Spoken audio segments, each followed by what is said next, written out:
थोड़ी उठ के भाई खुदा वास्ते अब के हमारे साथ आप लोगों से कभी मैंने देखा तो नहीं। जब भी आप लोगों के बीच में जाता हूं तो मेरे मरहूम दादा के जब किस्से सुनने को आप लोगों से मिलता है तो बहुत फख्र के साथ हमारा सीना चौड़ा हो जाता है कि किस तरीके से उन्होंने इस इलाके के लिए काम कराए, किस तरीके से बेरोजगार बच्चों को, अनपढ़ बच्चों को रोजगार दिया, नौकरियां लगवाई। उसकी और भी ख्वाहिश थी लेकिन और भी काम कराते वो उससे पहले दुनिया से रुखसत हो गए। उसके बाद आप लोगों ने ये जिम्मेवारी मेरे वालिद साहब और मेरे चाचा को दी। उन्होंने भी इस जिम्मेवारी को बखूबी ईमानदारी के साथ निभाया, चाहे बच्चों के रोजगार की बात हो, चाहे इलाके के विकास की बात हो। मैं तो आप लोगों से ये यकीन और ये विश्वास दिलाना चाहता हूं कि भाई जो प्यार और जो मान सम्मान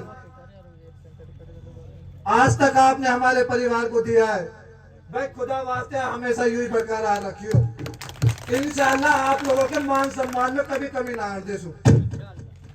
और दूसरी बात, मैं अपने इन युवा साथियों से कहना चाहता हूं जो मेरे हमेशा सुख दुख में मेरे साथ कंधे से कंधा मिलाकर जो चलते हैं, कभी भी आप लोगों ने मुझे अकेला महसूस नहीं होने दिया।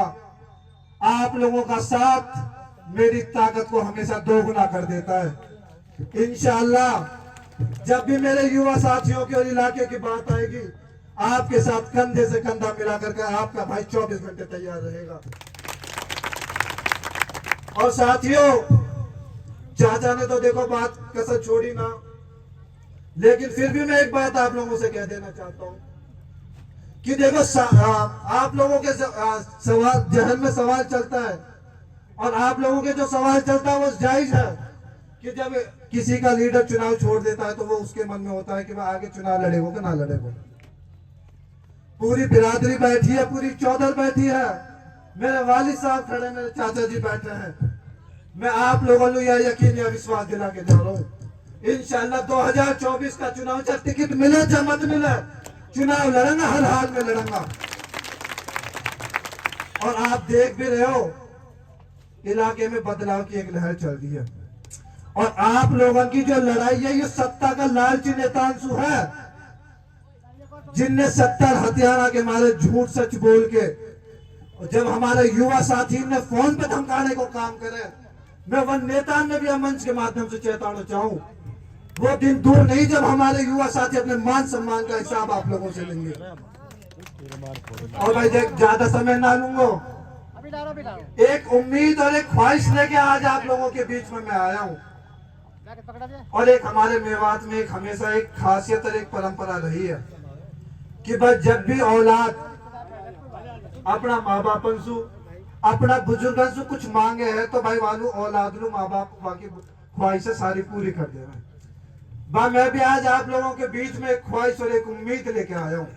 बस खुदा वास्ते में छोड़ी ओढ़ के कह रहा हूँ, बस छोड़ी ओढ़ के भाई खुदा वास्ते अब के हमारे साथ तन मन से लग जाओ। हमें तो हम लगा दूंगे, धन की फिक्र मत करियो, तन मन से लग जाओ। और जाए उम्मीद सुधा आप लोगों का इंशाअल्लाह आप लोगों की ना उम्मीद ना हो देसू, आप की सारी उम्मीदें पे खड़ा उतरूंगा।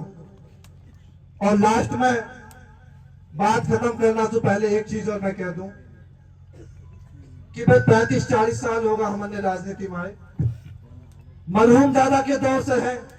और जब इतना लंबा समय किसी चीज में हो जाता है, भाई इंसान खुदा ना है हम कोई भाई जाने अनजाना में हमनसू, मेरे वालिद सु, हमारा परिवार सु या कोई रिश्तेदार से या वर्कर सु, कोई भी साथी को कोई दिल दुख हो, खुदा वास्ते हाथ जोड़ के मैं माफी मांग रहा हूँ। कोई भी साथी अपना दिल में कोई बात मत रखियो और आगे की पिछली बात ने भूल जाओ, आगे की जिम्मेवारी भाई मैं लूं। और आप लोगों ने बैठे भली बात ही आप सब साथी या चीजें जानो हो, कोई सी चीज छुपी भी ना है। यह इलाका को अगर कोई विकास कोई ने करो है तो चौधरी अजमत परिवार ने करो है, और आगे भी कोई विकास कराएगा तो चौधरी अजमत परिवार कराएगा, क्योंकि इनकी नियत में ना तो पहले खोट है ना अब नियत में खोट है। आपने जरूरत है वन सत्ता के वन लालची से सतर के रहना की। और लास्ट में मैं अपनी बात खत्म करना तो पहले एक शेर के साथ अपनी बात खत्म करना चाहता हूं।